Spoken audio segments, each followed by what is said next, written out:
Good morning. It's really an honor and privilege for me to be part of the Empowered Women Hope. I just realized na oo nga no, we are all not just being a woman, ano ka lang, naka-sidetrack ka lang, but here in lifestyles, talagang you can be somebody great. So again, my name is Kristine Kimpo and I am a Global Marketing Director of Lifestyles Philippines. And I just celebrated my 20th year anniversary this March in Lifestyles. Grabe, 2021. So just to share my background, si NMD Joy was already able to share some. I've been a corporate employee for 8 years before I came to know lifestyles, and just like most of the speakers, I am also a single parent. So as a corporate employee back then, having to raise 3 children, talagang mahirap to make ends meet, di ba? Kahit maganda yung position mo, maganda yung title mo, still the reality is kada sweldo talagang kulang. So it came to a point that my children, because excuse me, um, I was single-handedly raising them. Just like my parents, it was my priority na mapaaral sila sa magandang school. So alam mo yung talagang pinapagkasya mo kung ano yung pwede. Tapos I decided to send them to non-traditional school. So medyo mahal yung tuition. Pinilit ko talaga po yun na mapatapos sila.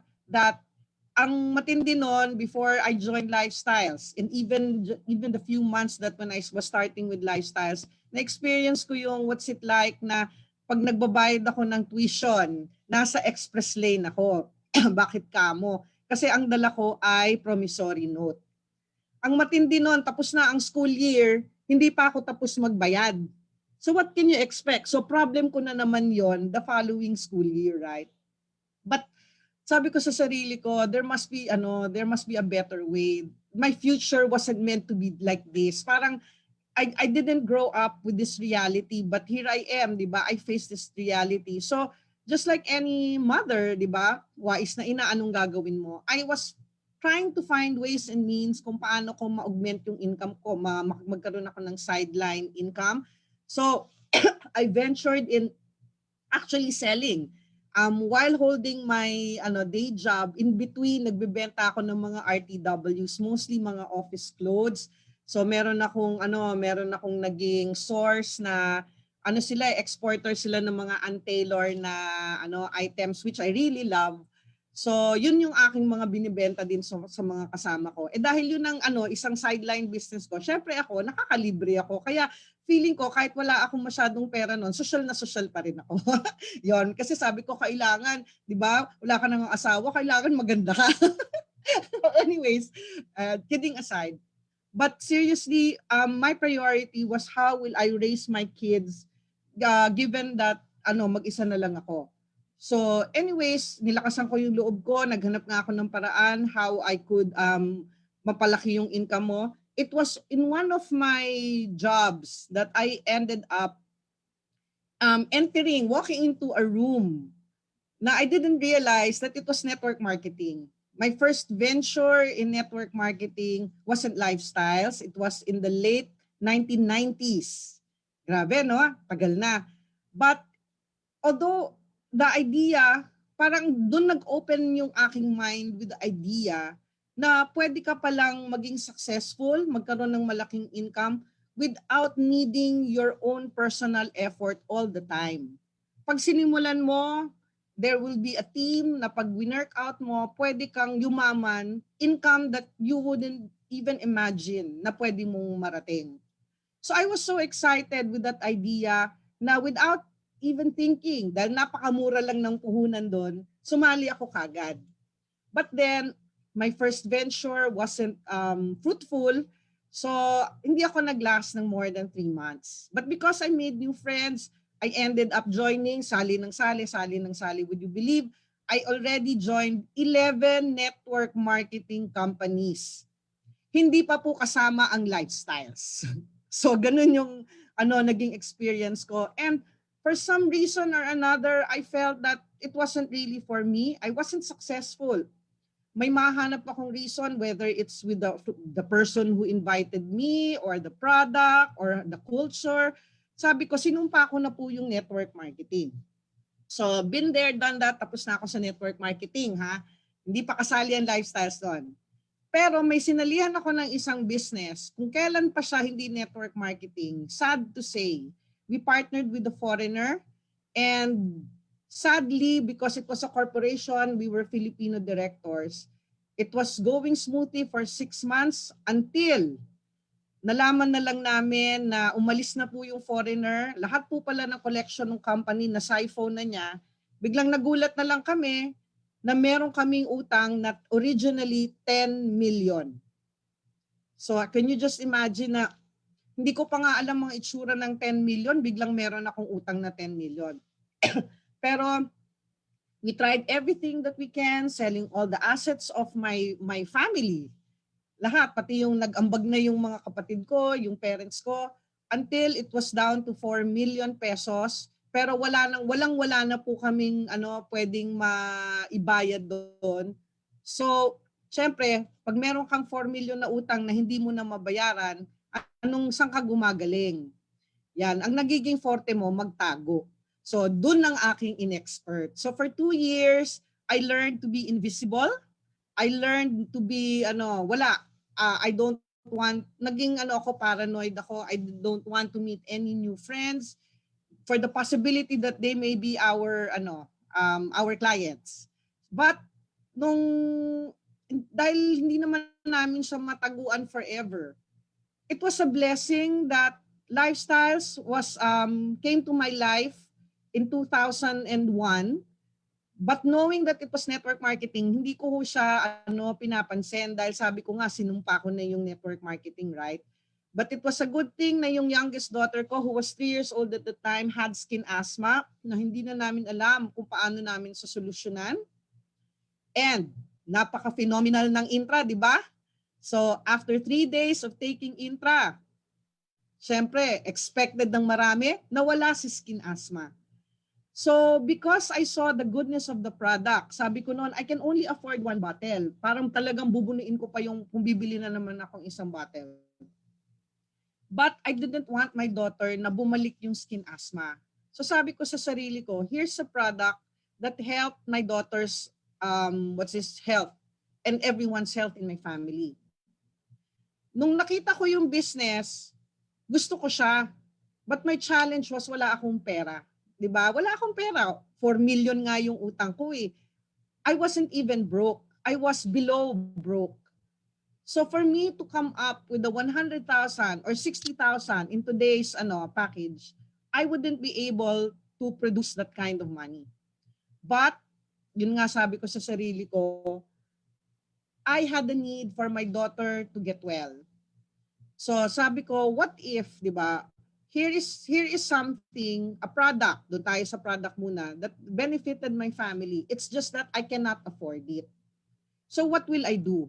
Hihintuin ko ba yung benefit na na-experience namin simply because hindi ko siya kaya bayaran at my situation then? Or, after seeing the lifestyles opportunity, why not be able to find a way to start this business so that it can generate enough income not only to pay for yung pagbili ng products, but actually start a business that could eventually give us financial freedom. So nandun ako. And my heart tells me, inaalagaan yung puso ko natin, eto ka na naman, network marketing na naman. Wala kang credibility, wala kang pera. And what if, di ba? My little voices were telling me na what if pareho rin yan dun sa mga dati mong nasalihan. But nung nakilala ko yung lifestyles, I met the people, I met my eventually upline, sabi ko, iba eh. Iba yung nararamdaman ko dito. The culture is different. The people were so generous in telling their testimony. They were very encouraging. They were very happy. Ayokong gamitin yung word na positive sa panahon ngayon, pero napaka-positive outlook po nila noon. Na I said to myself, okay, Tin, I will give this opportunity another chance. Pero nung pa lang, maaga pa lang, sinabi ko sa sarili ko, but this time, I will have no choice but to succeed. Yun ang aking mindset. And God didn't fail me. Nung nag-start ako naghanap ng pera, it took me 3 weeks. Hindi ho naging madali, but the 3 weeks, I was able to raise enough to start with the 30,000 capital. So hindi pa nga ako cumulative pa nga lang yung stinart ko, but I was able to invest that sa lifestyles, get the products. Nag-buy and sell po ako. Binadali ko para maging direct distributor ako. And that started my journey to where I am now. So, yan. So, ano ang nangyari sa akin? Okay. I will just share my screen. Nakita nyo ba? Yes, ma'am. Okay. For right now, being 20 years in lifestyles, ang dami na hong nabigay ng lifestyle sa akin. I became a global marketing director in 2008. Most of the major awards that lifestyles gave me, na experience ko na po to the point na nabigay na nga rin sa akin yung pagiging Lifetime Achievement Award. And that is an award na sabi ko, yes, I have already, kasi lifetime na yun na most of my being here in lifestyles for 20 years, mas matagal na po yung tinagal ko sa lifestyles kesa dun sa naging employment ko. So, this was my life. I shared this to you. I was a single mom. My daughter had skin asthma and with the 4 million na utang. That was my situation when I came to know lifestyles. Why 2000? Year 2000. Actually, it was as early as November 2000 na sinishare na sa akin to na inaayawan ko nga po. Pero not until inatake yung skin asthma nung anak ko, dun lang ako tumingin sa product. So, nung nakita ko po yung opportunity, this ladder of success struck me. And the question was, what do you want to be? So, I took this question seriously. Oo nga, up to the time, all I was, ang talagang iniisip ko lang is yung daily ko, paano ko ma-survive yung, yung pang-araw-araw, na hindi ko talaga inisip yung malayong future. Pero this question made me realize na oo nga I wouldn't want to be where I am for the rest of my life. I want change. And if the change that I wanted would require an equivalent income. So ang next question is, how much would you like to earn? Sabi ko sa sarili ko, nun pa lang kahit na madoble lang yung aking sweldo, I would give lifestyles a chance to do this full time. Ang katwiran ko noon, kung kaya nga akong pasweldohin ng sideline business ko, supposedly ang lifestyles, di ba, doing the business part-time, what more pag ginawa ko to ng full time?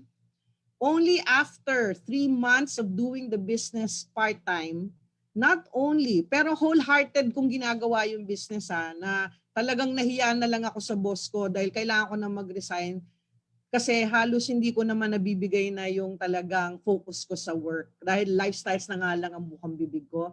But lifestyles didn't fail me because only after 3 months doing the lifestyles business, I was able to resign from my job, not only earning twice, but 3 times my salary, and that started my 6-digit income since 2001 till now. So I signed up in March 6, and guess what happened? Yung 4 million na utang ko, only after 4 short years, nakaprogram yon. Hindi ko naranasan na nag-i-income ako, na walang-wala ako. Because with lifestyles, not only do we teach you how to earn, we also have the capacity to help you work out your finances. Doon ako nagkaroon ng financial literacy dahil hinarap ko yung utang ko in just 4 short years. By 2005, nabayaran ko po yung aking 4 million na utang na buong buo because of the lifestyles business. I used to be so embarrassed about it. Pero kasi nga nakakahiya, di ba? Atinista ka tapos nagkautang ka ng 4 million. Anong ginawa mo? That was always the question that was haunting me. But because I was able to make that breakthrough, kahit ayoko sana siya i-share, but my mentor, Gmd Peng, told me, Tin, your story can help a lot of people. So sabi ko, I had to change my mindset. Kasi dati ang tingin ko nakakahiya, di ba? Meron kang ganyang utang. Pero ang sabi niya sa akin, you don't know how many people you will be able to help simply because nakahanap sila ng hope in you and they will be inspired na just like you, makabayad din sila ng utang nila dito sa lifestyles. So, from that time on, hindi na ako nahiya. Sabi nga ni Joy, di ba, yun ang una kong kwento sa kanya. Because I realized that that is my calling and this is my mission here in Lifestyles, is to give hope to young mommies, to mothers who are probably desperate or people in general na may utang na pwede nilang mabayaran pag gawin nila yung Lifestyles business. So that was my journey here in 2001 and it's been beautiful for the last 20 years. So my question now is, how about you? When you look at where you are now, dagdagan mo pa yan ng 3 to 5 years from now. Can you imagine kung tinutuloy-tuloy mo yung ginagawa mo ngayon, assuming na hindi ka nasa Lifestyles, meron bang sapat na pagbabago? Will your life transform to a future that you really want? Only 3 to 5 years. If you want to know if there's going to be a substantial change, all you need to do is to look back. What was your life 3 to 5 years ago? Kung yung buhay mo dati tsaka yung buhay mo ngayon, wala masyadong pagbabago, I can almost assure you that your next 3 to 5 years will still be the same. Why? Because nothing has changed. You have to be purposeful in creating the change. What can happen? Just imagine where you may be if you're just willing to make the change in your mindset. Decide to make something different. Decide to get out of the box. Decide to get out of your comfort zone. What can happen? Just like me, this is my Lifestyles blessing. 20 years in Lifestyles, yung dati kong pinoproblema kung paano ko ipapasok yung promissory note ko nung grade school pa lang sila. Ngayon, I am a proud mother with 3 graduates from the De La Salle University system. Itong years that they were studying, nag-aabot po sila. One is first year, the other one is third year. To pay a tuition of at least around 180,000 to 200,000 plus per child per year. At para magsabay yon, kung yun dun sa past life ko before Lifestyles, I doubt kung talagang mapapaaral ko sila. Hindi ko po kakayanin. But it was a breeze their whole college years. They had their own credit cards. They will just pay their tuition. Hindi na nga pinapaalam sa akin kung magkano ang tuition nila eh. Darating na lang yung bill, magbabayad na lang ako. Just imagine, yun ang naging life transformation ko. Yung may 4 million na utang, kayang-kaya bayaran kahit magsabay-sabay pa yung tuition ng mga anak mo. With Lifestyles also gave me a family. A Lifestyles family, the P6 GMDs who really care for your benefit. Kung na hindi lang mag-isa pero sila, they are involved and they really want your success as well. Lifestyles also gave me the freedom to spend a lot of time with my family. My mom is already, this was her 80th year, but she just celebrated her 82nd year. And iba pala, pag meron kang pera, mas napapakita mo yung pagmamahal mo sa kanila. So what else? Lifestyles, ito yung transition ng mga sasakyan ko. It's been 20 years. To date, the only ones that I have are the only ones. Ang sarap. It was my dream to always to have a luxury car. Akala ko isa lang, pero Lifestyles now gave me not only a BMW X3, na at the time when I bought that was already 4.3 million. Yung dating may 4 million na utang, nabayaran na at ngayon sasakyan pa lang 4 million na. I wanted to say that testimony to encourage everyone that you can have hope in this business. And plus, meron pa akong Mercedes-Benz. So not just one luxury car, but 2 luxury cars. And I have 3 cars that are nasa disposal nung mga anak ko. So kanya-kanya na silang sasakyan. And all that came from the Lifestyles business. What else? Lifestyles, financial literacy, di ba?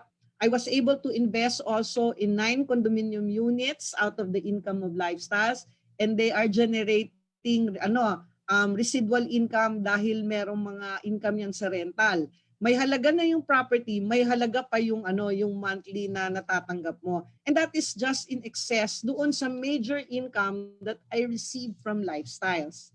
What else? Financial investments. So, syempre, kailangan daw mag-save, hindi daw lahat gagastusin. So, natuto din po ako. Dati, hindi ako marunong mag-open ng bank account. Wala nga akong checkbook kasi nga, yung sweldo, wala pa. Alam mo yung cold cash? Yung dumaan lang sa palad mo, tapos kailangan mo nang ibayad. Hindi pa nga nag-iinit eh. Kaya pala siya cold cash. So, dito sa Lifestyles, yan, every now and then, we'll just update our passbook. Nagugulat ako, ay meron pala, malaki pa pala yung savings ko. Di ba? Kasi these are money that I don't even need to spend because yung income na binibigay ng Lifestyles monthly out of the royalties is already more than enough for you to spend on a monthly basis. Yan. The travels that I was able to experience with Lifestyles, these are, I just posted nga kanina, the travels you have hold dear, you treasure that, the memories of those travels because yan ang hindi pwedeng nakawin, sunugin, or mabaha. And that will always live in you. So I really encourage you, pag natapos tong lockdown, to spend in travel. You have to see the world. And these are just some pictures that I was able to gather sa Facebook ko that I spent travel with my family. Pero syempre not all the time sila naman yung makakasama ko, 'di ba? Because hindi naman sila lahat nasa Lifestyles. So it's either yung time ang problema nila because they're employed. So pag gusto namin maglakwatsa, sinong yayayain namin? Syempre walang iba kundi yung mga taga Lifestyles. So just imagine kung barkada nyo kami. Ito mga global marketing directors ng Lifestyles, kung magyayaan kami bago mag-pandemic, biglang may magsasabi, uy, punta tayo ng London. 'Di ba? Dati-dati parang hindi mo maisip na there will come a time na makakarating ka sa Europe. But with Lifestyles, I've been privileged to go to different parts of Europe. Europe pa lang 'yon. Siguro I've been there for 4 times already, iba-ibang lugar. And saan ko naman kukunin yung pangbayad nun? Kundi din sa Lifestyles income. So I really hope that you will get to also spend time and travel with us. Become a global marketing director, hindi mo na poproblemahin yung oras at pera ng pambayad ng travel na yan. At hindi ka na kailangan mag-rely sa libre. Yes, Lifestyles gives a lot of free travel, pero iba rin yung you will get to decide on your itinerary because ikaw rin yung magbabayad. So, this is my last slide, my second to the last slide actually. And these are the years that I've been with Lifestyles. Iba-iba yung dates, iba-iba yung yung transition niyan, yung transformation ko. But every day, looking back, all throughout the 20 years being here in this company, I thank the Lord na inalaw ulit nga na buksan yung puso at isip ko, natanggapin ulit. Yes, it's network marketing, pero this time because it is Lifestyles. At hindi niya ako binigo because I gave it my all. I allowed myself to train. I believed in the mission of Lifestyles. Binalik din naman ng Lifestyles yung mga favors. And yung recognition and awards, lahat yan mapapasa iyo because pinili mo na gawin ito ng buong buo. So, I end with this slide, di ba? We know that life is a choice, right? We always hear this. And our life today is the result of the many little choices that we've been making all our life. Akala natin baliwala yon, but what we don't realize is yung mga little things that we say yes to, we say no to, simula nung pagkabata have all compounded to where we are right now. So whether we are happy or not about where we are right now, there's nothing we can do about it, di ba? Yan na yun eh. But the good news is, right now in your hands, you have the choice to change your tomorrow. Why? Because you already saw this opportunity. Your life tomorrow will be the result of whatever choice you make today, as in now. Hindi ko tinatanong kung may pera ka o wala. Basta ang kailangan mo lang gawin is take hold of your life, do something, make the choice to create the change in you. Because we all started there, and we are now, everyone who spoke a while ago, and most of those who are in this room right now, the person who invited you is also journeying herself, himself, to become a global marketing director. And the best is, sumali ka na ngayon para kayong dalawa maka-teamwork, and who knows, di ba? Ikaw din, in 3 to 5 years from now, magiging kasama ka na namin as a global marketing director.